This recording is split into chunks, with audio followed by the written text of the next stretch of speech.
जी, अस्सलाम वालेकुम। उम्मीद है आप लोग खैरियत से होंगे।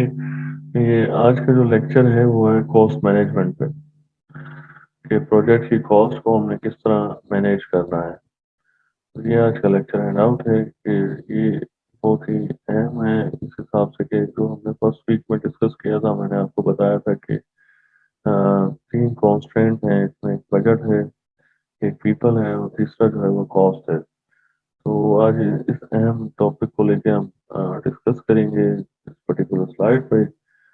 ये लेक्चर रिकैप है और ये लेक्चर ऑफलाइन है, तो 3 से 4 पॉइंट्स जो हैं आज के दिन में हम डिस्कस कर सकेंगे। Till discuss different types of cost estimation and methods for preparing them. Till here we will discuss today inshallah. First is the importance of cost project cost management. IT projects have a poor track record for meeting budget goals. जो IT projects का जो record है वो poor है to meet the budget goals के। जो estimate किया जाता है शुरू में जब प्रोजेक्ट कंप्लीट होता है तो वो बजट कुछ और होता है। Cost overrun is additional percentage or dollar amount by which actual cost exceed estimate. जो आप एस्टिमेशन लगाते हैं शुरू में वो ओवररन होके ज्यादा हो जाता है। उसमें बहुत सारे अवामिल जो हैं वो कार फरमा है जिसको हम डिस्कस करेंगे। हार्वर्ड की बिजनेस रिव्यू रिपोर्ट है जिन्होंने कहा है कि एवरेज कॉस्ट ओवररन इज 27%। ठीक है जी। तो ये जो डाटा लिया गया है कि ये रिपोर्ट पब्लिश हुई 2011 में, तो उससे पहले जो डाटा लिया गया है प्रोजेक्ट का उस बेस पे ये इन्होंने रिपोर्ट पब्लिश की है कि 27% जो है वो कॉस्ट ओवररन है। अब हम ये डिस्कस करते हैं कि व्हाट इज कॉस्ट। कि कॉस्ट है क्या? इज अ रिसोर्स सैक्रिफाइस और फोरगोन टू अचीव। कोई जो आप किसी भी चीज को हासिल करने के लिए आप स्पेंड करते हो, सेक्रीफाइस करते हो, उसे हम कॉस्ट कहते हैं। Achieve specific objective something given up in exchange, या आप एक्सचेंज करते हैं कि आप एक चीज देते हैं। लेट से आपने अपनी सर्विसेज ऑफर की हैं फॉर प्रोग्रामिंग, तो उसके बदले में आपको पेमेंट दी जाती है। Usually measured in monetary units like dollars that must be paid to acquire goods और एंड सर्विसेज। आपको पेमेंट दी जाए ताकि या आप गुड्स खरीदते हैं या आप सर्विसेज जो आप हासिल करते हैं किसी प्रोग्रामर की, प्रोजेक्ट मैनेजर की, कंसल्टेंट की and so on. What is project manage cost management? Cost management include the process required to ensure कि आपने इंश्योर करना है कि आप कंप्लीट करेंगे project within the approved budget जो एक प्रपोजल में आपने या चार्टर में आपने प्रेजेंट किया है। अब इसमें तीन चार चीजें हैं। First is the planning cost management, कि आप किस तरह प्लान करेंगे। डिटर्मिन द पॉलिसीज, कि क्या पॉलिसीज आप अडॉप्ट करेंगे। Procedures and documentation that will be used for planning the project, executing the project and controlling the project cost. उसके बाद ये एस्टिमेशन कॉस्ट है डेवलपिंग एन अप्रोक्सीमेशन के एक रफ सा idea based on your previous experiences based on the similar projects that happened और completed in the recent past. आप एक एस्टिमेशन कॉस्ट बनाते हैं प्रोजेक्ट की। डिटरमिन द बजट, उसके बाद आप एलोकेट करते हैं और उसको इंडिविजुअल आइटम्स की जो कॉस्ट है उसको सम अप करके आप बेस लाइन, एक इनिशियल या टेंटेटिव एक बजट जो है वो डिटरमिन करते हैं। कंट्रोलिंग, जब भी किसी प्रोजेक्ट में कोई चेंजेस होती हैं तो उसके साथ आपके बजट भी मख्सूस किया जाता है, तो उसको आपने कंट्रोल करना है in order to control the budget. ये जी एक चार्ट है जिसमें प्रोजेक्ट कॉस्ट मैनेजमेंट को बताया गया है कि how you can control the cost, manage the cost. First is project plan cost management, कि आप पहले प्लान कीजिए किस तरह आप कॉस्ट को मैनेज कर सकते हैं। देन एस्टिमेट कॉस्ट, कि आप किस तरह जो डिफरेंट टास्क हैं उनके साथ जो बजट लिंक्ड है उसको आप किस तरह रफली एक एस्टिमेशन लगाते हैं based on the previous experiences, based on the similar projects that happened that completed in the recent past. Then you determine आप जब छोटे छोटे स्मॉल टास्क हैं, प्लानिंग एनालिसिस एंड सब टास्क हैं, उनका जो बजट है उनको टोटल करके आप डिटरमिन करते हैं बजट को कि इस प्रोजेक्ट को कंप्लीट करने में कितना बजट दरकार है। इन बिटवीन आप देख सकते हैं 7.4 इज द कंट्रोल कोस्ट के जो चेंजेस होती हैं, डिफरेंट suggestions हैं या when we involve in the project we find some other ways to adopt। तो वो जो चीज़ें हैं उनको जब हम अडॉप्ट करते हैं उनके लिए जो एक्सपेंडिचर्स दरकार हैं उनको हम किस तरह कंट्रोल करेंगे। तो ये चार्ट जो है ये प्रेजेंट करता है प्रोजेक्ट कॉस्ट मैनेजमेंट को और इनकी मेन टास्क को और सब टास्क को। प्रिंसिपल्स क्या है, इसके असूल क्या है, बेसिक असूल जो है कॉस्ट मैनेजमेंट के। Most members of an executive board better understand and are more interested in financial terms. जो बोर्ड के मेंबर्स हैं they are more interested in profit, more interested in financial terms, the revenue than the IT terms. ये IT terminology उनका दूसरा कोई वास्ता नहीं, लेकिन जब आप प्रेजेंट कर रहे होते हो तो उनकी जो इंटेंशन है या इंटरेस्ट है वो बजट में है। They need to be able to present and discuss project information and board. तो जो आपने प्रेजेंट करनी है वो इस अंदाज में करना है कि you have to make them understand. So the first point is profit. आपको किस तरह पता लगेगा कि इसका प्रॉफिट कितना है? एक्सपेंडिचर जो आपने स्पेंड किए हैं पैसे उसमें से आप माइनस करेंगे जो रेवेन्यू आ रहा है तो वो प्रॉफिट होगा। प्रॉफिट मार्जिन की इसकी रेशो कितनी है? लेट्स से आपने 10,000 इन्वेस्ट किए हैं और उसके बदले में आपको 1,000 रेवेन्यू या प्रॉफिट आ रहा है तो आप उसको कह सकते हैं कि ये 10% है। लाइफ साइकिल कॉस्टिंग ये consider total cost of ownership. जो ऑनरशिप है कॉस्ट की कि कौन उसका इंचार्ज है जो मैनेज कर रहा है बजट को, और development plus support cost for a project. ये लाइफ साइकिल है कि कौन जो है ऑनर है, कौन रिस्पॉन्सिबल है कॉस्ट मैनेजमेंट का और वो उसको देख रहा है, और जो उसके साथ उसकी जो एक्टिविटीज हैं उसके जो सपोर्ट दैट कॉस्ट, ये उसका लाइफ साइकिल कॉस्टिंग है। Cash flow analysis terminal estimate annual cost. तो उसकी एनुअल कॉस्ट क्या है जो मेंटेनेंस है या दरकार है किसी प्रोजेक्ट के लिए, and benefits for a project resulting annual cash flow. तो आप लगा सकते हैं उससे कि कितना प्रॉफिट इससे आ रहा है, कैश कितना हमें हासिल हो रहा है इस प्रोजेक्ट से। Type of cost and benefits हैं। First is a tangible. Tangible cost is the cost which can be measured in dollars. ठीक है, for example, when you invest in IT projects and make you, they give you more benefit. Let's say you have three people when you have a manual system, and now with the IS you have only one guy to manage it. So he is uh, giving you benefit of two people। जो आप उनको salary दे रहे हैं दो लोगों को previous system में, वो अब एक बंदे को आप दे रहे हैं सैलरी और वो दो का बेनिफिट हो रहा है। इंटेंजिबल कॉस्ट वो कॉस्ट है जो कि आप मेजर नहीं कर सकते इन डॉलर। ठीक है ना जी? ये बेनिफिट्स हैं। इस सिस्टम जो है वो 24/7 जो है वो आपके लिए काम कर रहा है। ठीक हो गया जी? ये इंटेंजिबल है। इस तरह जो लोग हैं वो 24/7 उनमें जो है स्टैंड बाय मोड में है।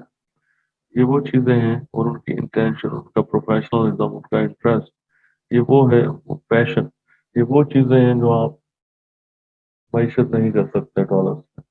डायरेक्ट कॉस्ट जो कि डिफरेंट एक्टिविटीज या प्रोडक्ट्स या सर्विसेज जो आप देते हैं प्रोजेक्ट के लिए उसको जो दरकार है वो इनडायरेक्ट कॉस्ट वो है जो फॉर एनी अनअवॉइडेबल सर्कमस्टेंसेस में आपको किसी वजह से somebody रिजाइन या कोई चला गया है छोड़ के या कोई और इशू है जिस वजह से आपको एक्स्ट्रा बजट है तो इनडायरेक्ट कॉस्ट। सम कॉस्ट वो है जो डिफरेंट प्रोजेक्ट्स में आप पैसा जो डूब चुका है, ठीक है ना, जो प्रोजेक्ट रुका हुआ है, हॉल्ट हो गया है, लोगों को निकाल दिया गया है उस प्रोजेक्ट टीम से, तो उसे हम कहते हैं सक मीन्स डूबा हुआ सरमाया है। और नो कोई चांस नहीं है उस सरमाए को वापस रिस्टोर करने। तो उसे हम कहते हैं सक कॉस्ट। जब ये हमारे एक्सपीरियंसेस होते हैं जो हम डिफरेंट प्रोजेक्ट्स पे काम करते हैं और हम ये सीखते हैं और उन मिस्टेक्स को हम दोबारा नहीं दोहराते जो हमने प्रीवियस प्रोजेक्ट्स में की।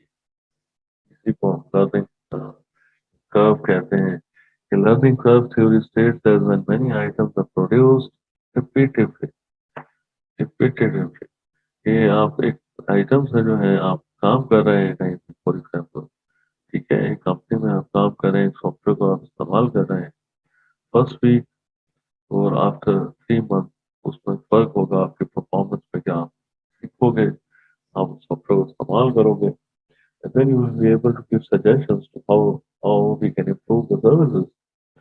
तो ये है लर्निंग का, ठीक है, एक चीज जो आप शुरू करते हैं, आप मिस्टेक्स करते हैं, गलतियां करते हैं, आप गलतियों से सीखते हैं, गलतियों को सुधारते हैं, और जैसे जितना टाइम गुजारते हैं आप एक्सपीरियंस हो जाते हैं और आप सजेशन देते हैं किस तरह सर्विसेज को इम्प्रूव किया जा सके। This is all about learning. Reserves are dollars included in a cost estimate to mitigate cost, क्या मिटिगेशन जो है आपका जो cost by risk by allowing for future situations कि कोई भी ऐसा अनअवॉइडेबल सर्कमस्टेंसेस हैं जिसमें आपने कॉन्टीजेंसी प्लान को एक्टिव करना है, फॉर एग्जांपल समबडी रिजाइन, कि कोई चला गया है नौकरी छोड़ के, या कोविड की सिचुएशन है, हार्डवेयर रुका हुआ है पोर्ट पे, तो आपके पास क्या प्लान है। इस तरह मैनेजमेंट रिजर्व है जो मैं आप ऑलरेडी एग्जाम्पल दे चुका हूँ, कोई जॉब छोड़ के चला गया है, कोई काम नहीं करना चाह रहा आपके साथ, अनप्रिडिक्टेबल है चीजें, किसी को ऑफर अच्छी मिल गई है वो छोड़ के चला गया, तो आपके पास क्या क्या प्लान है उस प्रोजेक्ट को कंटिन्यू करने के लिए, ठीक है जी। तो ये वो कॉन्टीजेंसी प्लान है जो प्रोजेक्ट मैनेजर जो है उन्हें तैयार करने होते हैं while looking at the scenario।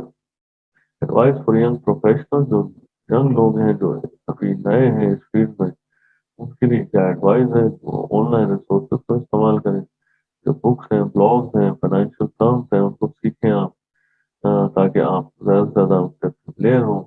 Financial specialists are often willing to help less experienced people better understand the key terminologies of the financial field like cash flow है, return on investment है, profit margin है, इस तरह की जो terminologies हैं you should be familiar with, ताकि आप प्रेजेंट कर सकें स्टेक होल्डर्स को चार्टर या प्रोजेक्ट का प्रपोजल।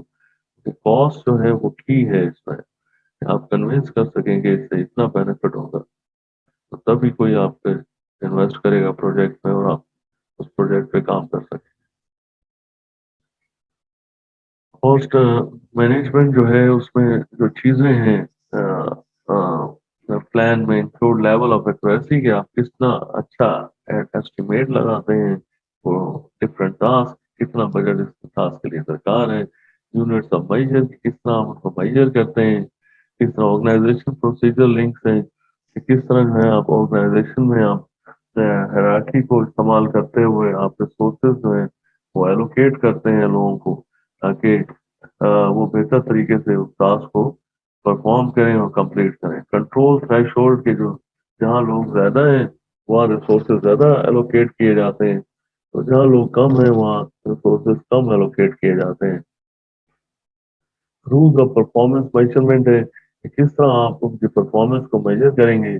रिपोर्टिंग फॉर्मेट्स हैं कि जो किस तरह आप रिपोर्ट करेंगे अपने सबऑर्डिनेट को या बॉस को या जो लोग आपके साथ काम कर रहे हैं उनको। एंड प्रोसेस डिस्क्रिप्शन है कि किस तरह आप लोगों के साथ काम करोगे, क्या प्रोसेस होगा, किस तरह आप उनसे कीप इन टच रहेंगे, किस तरह उनसे मीटिंग होनी है आपकी, weekly, daily, hourly and so on. तो अप्रूवल चाहिए होता है आपको, जब भी किसी टास्क के लिए एक्सपेंडिचर्स हैं, बजट इन्वॉल्व है, तो उसके लिए आपको अप्रूवल दरकार होता है, तो ये सब चीजें इसमें कॉस्ट प्लान में आ जाती हैं, जिसका हिस्सा बन जाती है, और they should be included in the cost plan. Types of cost estimate है, टूल्स एंड टेक्निक्स हैं फॉर एस्टिमेटिंग कॉस्ट, जो फाइनेंशियल सॉफ्टवेयर है टू एस्टिमेट द कॉस्ट। इस तरह टिपिकल प्रॉब्लम जो आईटी कॉस्ट एस्टिमेट्स है उसके साथ रिलेवेंट है, कि कॉस्ट ऊपर जा रही है नीचे आ रही है, प्रोजेक्ट स्टार्ट हुआ है तब कुछ और था बजट, अब जब आप खरीदने हैं, आपने ऑर्डर प्लेस किया है तो अब उसकी कॉस्ट कुछ और है, तो ये वो चीजें हैं जिनको आपने कंसीडर करना होता है before you plan for the cost management. ये एक टेबल है जिसमें ये बताया गया है कि type of estimate, rough order of magnitude, ROM, when done early in the project, and why done justification here provide estimate of cost for selective selection decision के जो भी आप डिसीजन लेते हैं उसके लिए एस्टिमेट जो है कॉस्ट का वो प्रोवाइड करता है। रेंज क्या है इसकी 50 to 100% है। इस तरह बजटरी है early 1 to 2 years out, puts dollar in the budget plan, and जो रेंज है वो 10 to 25% प्लस माइनस है। Definitive later in the project, less than 1 year out, puts dollars in the budget plan, 5 to 10% है। इसका जो range है plus minus में। Estimate cost are usually done at various stages of a project like planning है, executing है, maintenance है, different each phase पे आप रिव्यू करते हैं अपने कॉस्ट के तरीके और उनको आप उसमें मजीद बेहतरी लाते हैं। Is that it is important to provide supporting details for estimates and updates to project documents। ये बहुत अहम है कि आप प्रोवाइड करें एस्टिमेशन उसके जस्टिफिकेशन, ठीक है, विद द डॉक्यूमेंटेशन।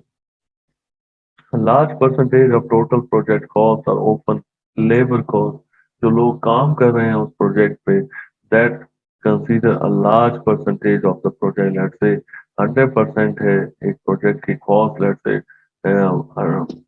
10,000 है, उसमें से जो 60 to 70,000 है वो लेबर कॉस्ट है alone, and the rest of the budget is for to buy equipment and so on। ये एक अनदर टेबल है जिसमें ये दिखाया गया है, बताया गया है कि डिपार्टमेंट है information system, marketing system, reservation, contractor. ठीक है, ईयर 1 में 24 है for example information system, year 2 31 है, ईयर 3 35 है, ईयर 4 ईयर 5 13 13 ईच है। इस तरह मार्केटिंग सिस्टम में 3 है from year 1 till year 5। Reservation में 12 29 33 9 एंड 7। अगर आपने नोटिस किया हो तो ईयर 4 और ईयर 5 में जो है एक्सपेंडिचर कॉस्ट एस्टिमेशन है वो कम है as compare to the first 3 year. तो ये किसी भी प्रोजेक्ट की एक टेबल है जो आपको दिखाई गई है एक साल के तौर पर। जरूरी नहीं है कि हर जो आईटी प्रोजेक्ट है वो 5 साल के लिए। कुछ आईटी प्रोजेक्ट 6 महीने में कंप्लीट हो जाते हैं, कुछ आईटी प्रोजेक्ट जो है वो साल में कंप्लीट हो जाते हैं, कुछ आईटी प्रोजेक्ट वीक्स में कंप्लीट हो जाते हैं। तो ये ईयर 4 तक not forget to include the maintenance cost as well। ठीक है, हर प्रोजेक्ट जो भी चीज आप इस्तेमाल कर रहे हो डे टू डे उसके ऑपरेशनल कॉस्ट अलग है और उसकी मेंटेनेंस कॉस्ट अलग है। जो सर्वर्स हैं उनके आपने अपडेट करना होता है, नए सॉफ्टवेयर लेने हैं, उनको इंस्टॉल करना है, तो ये सब चीजें इसमें आ जाती हैं। That's why the allocation for the year 4 year 5 is less as compare to the year 1। ठीक है, और इसका वर्टिकली हॉरिजॉन्टल टोटल भी दिखाया गया है कि ईयर 1 का टोटल कितना है। ठीक है, इस इंफॉर्मेशन सिस्टम्स का टोटल कितना है वो फ्रॉम ईयर 1 टू ईयर 5। ठीक है, I think we stop here, rest of the lecture we continue in our next class. ठीक है जी, शुक्रिया, अस्सलाम वालेकुम।